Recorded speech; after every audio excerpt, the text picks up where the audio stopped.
How many homes have you written an offer on here in Columbus only to be left in the dust by another winning buyer?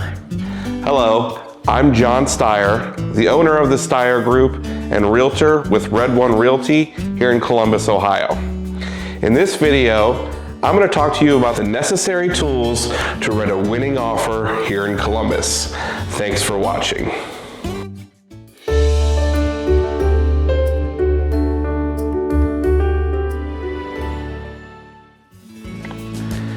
In this crazy seller's market, there are many things that you want to consider once you've found a home that you'd like to buy. These factors you'll want to decide on include purchase price, inspection period, remedy period, home warranty, earnest money deposit, closing date, and possession.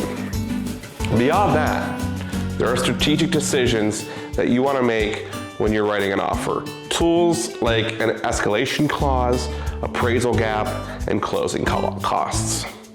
Let's get into these different subjects. So first and foremost, the most important part of your offer is going to be the purchase price.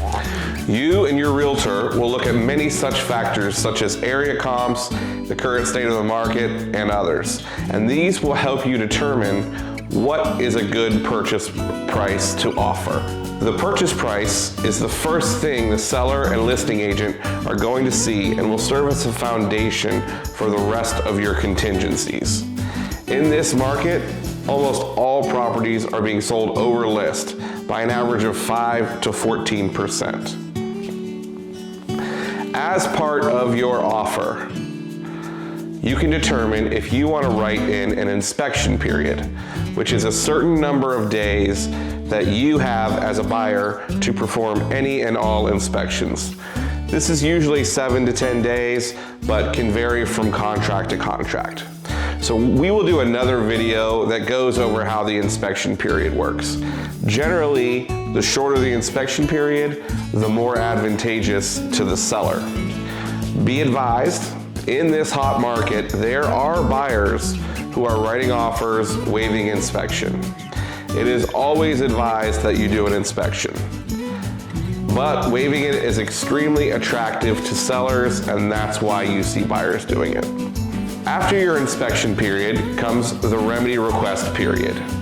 And this is usually a shorter period, normally about 2 to 3 days, that you can request the seller to perform remedies based on the items that were discovered in the inspection period. This is a negotiation. The seller may agree to remedy some, all, or none of the items. Many homes these days, however, in the Columbus market are bought as is, which would mean that this remedy request period would not be part of the contract. You may request in your contract for the seller to provide a home warranty as part of the purchase contract. These will vary depending on which company you choose, but usually they last for 1 year and will cover mechanical items such as your furnace, air conditioner, kitchen appliances, hot water tank, etc. However, in this market, this is not a very common item to ask for as it affects the seller's bottom line.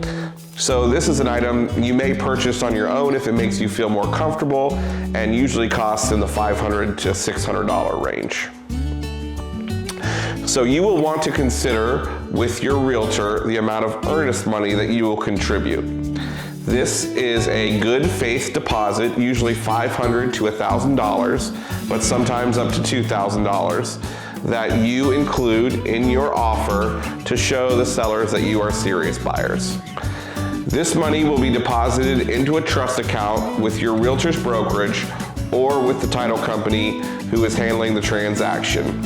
You will receive this deposit back at closing, or you can use it towards your closing costs.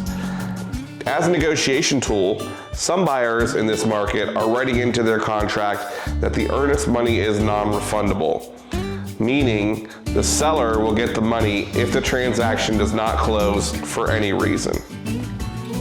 The closing date is the day that you intend to close the deal and the transfer of ownership will take place. With a finance deal, this is usually 30 to 45 days from the day you offer on the property. To To some sellers, this is an important piece of the negotiation, as it may be crucial to the timing of their move from the home. Possession is a negotiable part of the contract and will vary from property to property and contract to contract. It is not uncommon that the seller will need time after closing to stay in the home for a small amount of time. This time frame would be negotiated as part of the offer, and the seller would effectively become a very short-term tenant of yours as the new owner. If the property is vacant when being sold, then possession is transferred at closing and funding. Okay, so those are all items that are generally decided upon in every contract that is written here in Columbus. But there are some other tools and choices that a buyer can use to make their offer more attractive to a seller. As we see this seller's market continue to be so hot with the low inventory here in Columbus, we are seeing more and more of these purchase contracts. So, many buyers are writing offers with an escalation clause. The way that this works is you make an initial purchase price offer and then also a price you're willing to go up to. You also designate the amount over the second highest offer that you'd be willing to pay.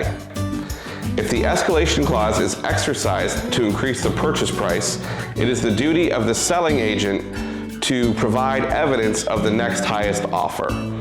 Basically, they need to prove it. So for example, you write an offer of $100,000 on a house, but escalate up to $110,000, and you're willing to go $1,000 over the next highest offer. Suppose a second offer is at $105,000, then you would pay $106,000. Right now, in Columbus, almost every winning purchase offer includes an appraisal gap. The appraisal gap can be a bit of a hard pill for buyers to swallow, but because every home is going over list, it becomes almost necessary to win. So this is how it works and why it's important. If you're financing your home, your lender is going to require an appraisal to determine the home's worth. The appraised amount is based on comparable sales in the immediate area in the near past. Because appraisals only look to the past, they can struggle to reflect the present or the future. So, since we know everything is going over list price right now, and generally listing agents will put a home on the market based on the comps that the appraiser will most likely use as well, the appraisal will very possibly be lower than the agreed upon purchase price. This causes a problem in the transaction, as the lender will not lend over the appraisal amount. To circumvent this, buyers are writing into their offers that they will pay a certain amount above the appraisal to purchase the property. Or some are waiving the amount altogether and will bring whatever it takes to get from appraisal amount to agreed upon purchase price. This is called an appraisal gap, and it essentially means you will pay more than what the appraiser says the home is worth. So if you guys have questions about this, or if you have any crazy stories about appraisal gaps, I'd love to read them in the comments because it's definitely a hot topic right now. Okay, another tool that buyers have been using here in Columbus is they are paying the seller's closing costs. So there used to be a time when the buyer's closing costs were negotiated and often paid for by the seller, but those days are done. Buyers have started to offer to pay the seller's closing costs, which for the seller increases their bottom line and only helps as that's more money in their pocket. So that's a lot of information, and your realtor should be experienced in all of these items so they can help you through all the nuance of writing a great offer to get you into contract. Thank you for taking the time to watch this video, and I hope it was helpful. Please like this video and subscribe to this channel if you found this information helpful. There's plenty more to come. If you're thinking of moving or know someone who could use a referral, we would love to help. If you have any questions you would like to ask us, you can please feel free to contact us on our website, www.thestyrgroup.com, or feel free to reach out directly by call or text to 614-843-5656. Call the Styer Group and let's make moves.